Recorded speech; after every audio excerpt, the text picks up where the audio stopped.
नमस्कार दोस्तों, मार्गदर्शन पे आपका बहुत बहुत स्वागत है। दोस्तों, आज मैं बात करूंगी कि नवरात्रि व्रत शुरू होने से पहले हमें कौन कौन सी ऐसी तैयारियां हैं जो करके रख लेनी चाहिए, और दूसरी बात है कि कौन कौन से ऐसे कार्य हैं जिन्हें अगर हम नहीं करके रख पाते हैं तो फिर हमारा व्रत या हमारी पूजा जो है उसके बिना बहुत ज़्यादा प्रभावित होती है। तो दोस्तों, सबसे पहली मैं वो 9 बातें आपको बताऊँगी, जिन 9 बातों को अगर आप समझ लें और इन चीज़ों की तैयारियाँ और इन बातों पे अगर आप गौर करते हैं तो नवरात्रि की पूजा और आपका व्रत रहना काफ़ी आसान हो जाता है। अब दोस्तों, बात मैं इसलिए कर रही हूँ कि नवरात्रि व्रत के दौरान हमारे बहुत सारे नियम होते हैं और बहुत सारे ऐसे काम होते हैं जो सामान्य जीवन से, सामान्य दिनचर्या से बिल्कुल अलग होते हैं। तो उनको संभालने के लिए इन 9 दिनों में अच्छी तरह माँ की पूजा, प्रार्थना या माँ की सेवा करने के लिए इन विशेष बातों का बहुत ज़्यादा ध्यान रखना चाहिए। तो ये विशेष बातें मैं आज 9 बातें आपको बताऊंगी जो बहुत ज़्यादा विशेष हैं, खास हैं, और इन बातों को अगर आप ध्यान रख लेते हैं तो निश्चित रूप से आपकी पूजा प्रार्थना काफ़ी आसान हो जाती है। तो दोस्तों, इसमें से पहली बात यह है कि देखिए, नवरात्रि क्या एक उत्सव है। माता रानी हमारे घरों में आती हैं। ऐसे हमारे शास्त्र की मान्यता है कि इस समय अगर जो भी व्रती हो और सच्चे दिल से पुकारता है, कलश रखता है, दुर्गा सप्तशती का पाठ करता है, निश्चित रूप से कलश रूप में माँ उसके घर विराजमान होती हैं। और दोस्तों, इसीलिए आप इस नवरात्रि में पूरे घर को, इस नवरात्रि हो या पहले कभी करें या इसके पहले की बात है, तो देखिए आप अपने घर को बहुत अच्छी तरह से साफ कर लें। विशेषकर आपके घर का मंदिर की साफ सफाई आप पहले ही कर लें। बहुत सारे लोग हैं जो कि मंदिर की साफ सफाई भी उसी दिन करते हैं जिस दिन प्रतिपदा तिथि होती है और उस दिन कलश रखना होता है। तो ये चीज़ें जो है व्यक्ति को काफ़ी परेशान करने वाली होती है, क्योंकि कलश स्थापना में हमें खुद बहुत अधिक समय की आवश्यकता होती है, बहुत ज़्यादा एकाग्रता, निष्ठा की आवश्यकता होती है। तो ऐसे में अगर आप साफ सफाई वाला काम एक दिन पहले, 2 दिन पहले नहीं करके रखेंगे, चाहे वो घर की सफाई हो, आपके रसोई की सफाई हो, आपके मंदिर की सफाई हो, तो ये चीज़ें बहुत ज़्यादा ध्यान रखने वाली बात है कि अगर मंदिर की सफाई हम 1 या 2 दिन पहले करके रख सकते हैं तो ये हमारे लिए बहुत अच्छी बात है। और रही बात है कि आप अपने रसोई की सफाई कर लें, ये बातें भी बहुत ज़्यादा महत्वपूर्ण है। देखिए, आम तौर पे जो हम भोजन बनाते हैं तो भोजन में लहसुन और प्याज का प्रयोग किया जाता है, और नवरात्रि के 9 दिनों में 1 दिन पूर्व से ही हमें शुद्ध सात्विक बिना लहसुन प्याज के भोजन का ग्रहण करना शुरू कर देना चाहिए। तो अब इसके लिए पूरे रसोई जो आपकी है उसको साफ अच्छी तरह से कर लें कि वो माता रानी का भोग बनाने के लिए भी तैयार हो। तो बस ये साफ सफाइयाँ बहुत ज़्यादा ज़रूरी हैं। और अगर आप जिस दिन घट स्थापना करना है उस दिन अगर आप अपने मंदिर की सफाई करने लगे, किचन की सफाई करने लगे, तो बहुत ज़्यादा समस्या हो जाएगी। तो पहली बात तो आप ये ध्यान रखें कि 1 या 2 दिन पहले ये कार्य ज़रूर कर लें। और दोस्तों देखिए, दूसरी बात है कि कलश या पूजा का सामान आप 1 या 2 दिन पहले मंगवा लें, ये बहुत ज़्यादा महत्वपूर्ण है। तो अब इन चीज़ों को मंगवाने के लिए आपको पहले से इस सामानों की सूची तैयार करके रख लेनी चाहिए। और सूची तैयार करने के बाद एक और महत्वपूर्ण काम है चावल का रंगना। दोस्तों, कलश के नीचे जो हम चावल रखते हैं, स्वास्तिक बनाते हैं, अष्टदल कमल बनाते हैं, दीपक के नीचे अष्टदल कमल बनाते हैं, स्वास्तिक बनाते हैं, तो शास्त्र बताते हैं कि ये स्वास्तिक अगर हम हल्दी कुमकुम से बनाए तो भी अच्छा है, और रंगे हुए चावल से अगर बनाते हैं तो ये भी बहुत ज़्यादा शुभ होता है। तो बहुतायत घरों में रंगे हुए चावल का प्रयोग किया जाता है। तो चावल की विशेषता ये है कि जब आप रंगे हुए चावल को प्रयोग करेंगे तो रंगा हुआ चावल जो है सूखा होना चाहिए। गीले चावल का प्रयोग यानी तुरंत रंग करके चावल को और तुरंत हम उसका अष्टदल कमल या स्वास्तिक नहीं बना सकते हैं। तो उसके लिए 1 दिन पहले से जब आपको अच्छी धूप दिखे तो आप उस चावलों को अच्छी तरह से कलर करें। कलर करने के बाद आप उनको धूप में सुखा लें। तो ये कार्य भी आप 1 दिन पहले कर लें। और अगर इन कार्यों को आप ध्यान नहीं रखेंगे तो फिर पूजा के समय आप काफ़ी परेशान हो जाएंगे। और जो ध्यान हमें माता में लगाने चाहिए वो हम व्यस्तता और इधर उधर की भागदौड़ में लगा देंगे, तो हमारी पूजा से हमको खुद ही शांति नहीं हो पाएगी। तो हमें इस बात का बहुत ज़्यादा ध्यान रखना है। दोस्तों, अगली बात है कि एक ही कपड़ा लें। एक ही कपड़ा का मतलब कि देखिए, एक कपड़ा ऐसा लें जो आप जिसको पहन के पूजा करें। तो देखिए, पूजा करने के लिए आप विशेषकर साफ शुद्ध वस्त्र का ही चयन करें। मेरे कहने का मतलब है कि जो स्त्रियां होती हैं वो मासिक धर्म के दौरान जो वस्त्र पहनती हैं उनको किसी खास पूजा पाठ अनुष्ठान में नहीं पहनना चाहिए। और नवरात्रि में विशेषकर लाल या पीले रंग का वस्त्र ही आप चयन करें। और जब आप मंत्र जपें, या सुबह की पूजा हो या शाम की पूजा हो, तो आप वो विशेष वस्त्र पहन लें। और पूजा के बाद आप ये लाल या पीले जो वस्त्र होते हैं आप उनको पुनः उतार करके रख दें। और फिर पूजा में ही आप इनको कुश घास या जो आम का पल्लू आता है उससे आप इनको एक बार शुद्धि कर लें। ओम अपवित्रो पवित्रो वा, इस तरह बोलते हुए शुद्ध कर लें। और इन वस्त्रों को पहन करके ही पूजा करें। और जिस वस्त्र को पहन के आप पूजा करें वो वस्त्र कटा फटा नहीं होना चाहिए, कहीं चूहे की कतरन या कुछ भी नहीं होना चाहिए। वो वस्त्र जो है बिल्कुल साफ और शुद्ध होना चाहिए।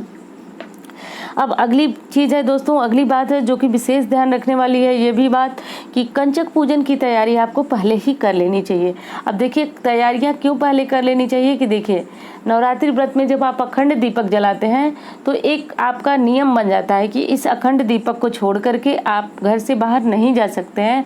यानी घर में ताला लॉक करना मना होता है इन 9 दिनों में। अगर कोई विशेष परिस्थिति है तो वो बात अलग है, गणेश जी हैं आपके रखवाली करने वाले। लेकिन अगर कोई सामान्य सी बात है जिसकी तैयारी हम पहले कर लें तो हमें घर में ताला बंद करके जाने की कहीं कोई आवश्यकता नहीं होगी।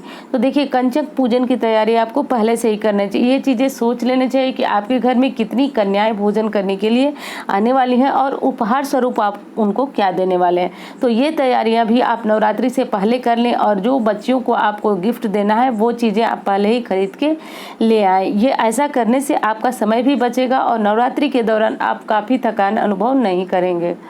और दोस्तों, अगली बात है कि मंदिर की साफ़ सफाई जो है वो आपको एक दिन पहले इसलिए भी करनी चाहिए कि आप वहाँ पे बहुत सारी सामग्री जो हम कलश स्थापना के लिए रखते हैं, जो माता की पूजा के लिए रखते हैं, वो सारी चीज़ें साफ़ सफाई के करने के बाद आप वहीं एकत्रित करते जाएं। क्योंकि दोस्तों, कलश स्थापना का एक शुभ मुहूर्त होता है। तो अगर आप ये मुहूर्त देखना चाहते हैं तो चैनल पर वीडियो पड़ी हुई आप यहाँ से भी देख सकते हैं। और तो इस मुहूर्त के अंदर हमको कलश स्थापना करनी चाहिए। तो अब बहुत सारे लोग सोचते हैं कि जो मुहूर्त जितने समय का है हमें उतने में ही ये कलश स्थापना कर लेना चाहिए। तो दोस्तों, ये चीज़ें मैं बिल्कुल स्पष्ट बता दूं कि वो मुहूर्त में आपको पूजा शुरू कर देनी चाहिए। उसके बाद आप कितने लंबे समय तक पूजा करते हैं ये महत्व नहीं रखता है। बस ये होता है कि जो शुभ मुहूर्त आपको कलश स्थापना का बताया गया है उस मुहूर्त में आप कलश स्थापना की विधि जो है वो शुरू कर दें। बाकी पूजा आपकी देर तक भी चलती रहेगी तो कोई समस्या नहीं, किसी प्रकार का कोई दोष नहीं लगेगा। और दोस्तों देखिए, आप जानते हैं कि जब आप व्रत रखते हैं तो उन दौरान, व्रत के दौरान आपको सामान्य जो ब्रश होते हैं, जो जिससे आप मंजन करते हैं, ब्रश करते हैं, वो चीज़ें आपको व्रत के दौरान नहीं करनी चाहिए। उसके लिए साफ शुद्ध होता है दातून। तो दातून आपको एक दिन पहले या 2 दिन पहले ये चीज़ें आपको बाज़ार से मंगवाना है, या फिर आपके आसपास पेड़ है आपको दातून मिल जाती है, तो ये चीज़ें आप तैयारी करके रख लें। देखिए, जो लोग गाँव में रहते हैं जिनको आसानी से दातून मिल सकती है उनके लिए कोई समस्या नहीं, वो तुरंत चाहें तो जिस दिन व्रत है उस दिन भी तोड़ करके वो चीज़ें, वो दातून वो कर सकते हैं। पर समस्या उनके लिए है जिनको दातून आसानी से नहीं मिलती है, उनको कहीं से या तो मंगवाना पड़ता है या फिर बाजार से खरीदना पड़ता है। तो उनको इस बात की तैयारी करके रख लेनी चाहिए 1 या 2 दिन पहले, तभी जा करके उचित होता है। नहीं तो दोस्तों, अगर किसी कारण से हम अपना डेली वाला जो ब्रश होता है उसको अगर हम व्रत में करें तो हमारा व्रत जो है भंग माना जाता है। तो ये बातें तो बहुत छोटी सी हैं, बहुत छोटी सी लगेंगी आपको, लेकिन इन बातों के बिना कभी कभी हमारा व्रत जो है वह बेकार हो जाता है। तो ये बातें आपको जरूर ध्यान देना चाहिए। अब अगली चीज़ है दोस्तों कि देखिए, नवरात्रि व्रत का नियम है कि इन दिनों में जब आप अखंड दीप जलाए हैं, माता का कलश रखे हैं, सप्तशती का पाठ कर रहे हैं, तो इस दौरान आपको भूमि शयन करना चाहिए, ऐसा बताया गया है। तो दोस्तों, भूमि शयन करें आप, चाहे देखिए अब समय बदल चुका है, भूमि पे शयन करना काफ़ी मुश्किल हो गया है। तो ऐसे में जिस भी आप चौकी पे सोते हैं, बेड पे सोते हैं, जहाँ भी सोते हैं, तो जो चीज़ें हमारे बस में हैं उनको बहुत अच्छी तरह से ध्यान देना चाहिए। तो ध्यान क्या देना चाहिए आपको कि आपको आपके जो प्रतिदिन वाले बिस्तर हैं उनकी साफ सफाई आपको कर लेनी चाहिए। क्योंकि देखिए, प्रतिदिन जिस पे आप सोते हैं वो बिस्तर आपका शुद्ध नहीं माना जाता है। व्रत के लिए शयन करने के लिए। तो आपको ऐसे में आपको अपने बिस्तर की साफ सफाई पहले से ही कर लेनी बहुत आवश्यक है। प्रतिदिन वाले बिस्तर पे आप कदापि न सोएं, क्योंकि दोस्तों नवरात्रि का जो समय होता है वो एक बहुत बड़े अनुष्ठान का समय होता है। लगभग हम सभी कोई न कोई माता का व्रत का मंत्र जपते हैं, किसी न किसी प्रकार का हमारी मनोकामना होती है और उसके अनुरूप हम पूजा पाठ और जितनी हो सकती है माता को मनाने की कोशिश करते हैं। तो उसी में ये बातें भी बहुत ज़्यादा ध्यान रखने वाली है। दोस्तों कभी कभी इन छोटी छोटी बातों की वजह से ही हमारी मनोकामना पूर्ण नहीं होती या हमारी प्रार्थना माता तक नहीं पहुंचती है। क्योंकि दोस्तों देखिए, माता रानी बहुत शीघ्र ही प्रसन्न होती है। वो किसी विशेष हमारे भोग या किसी चीज़ की मोहताज नहीं होती हैं कि जब हम बहुत अच्छा भोग चढ़ाएंगे तो ही माता हमसे प्रसन्न होती है, लेकिन हमारी भावना और हमारी साफ सफाई बहुत ज़्यादा महत्व रखती है। तो इन बातों को बहुत ज़्यादा ध्यान देना है आपको कि जिस बिस्तर पर आप शयन कर रहे हैं वो बिस्तर आपका साफ और शुद्ध होना चाहिए।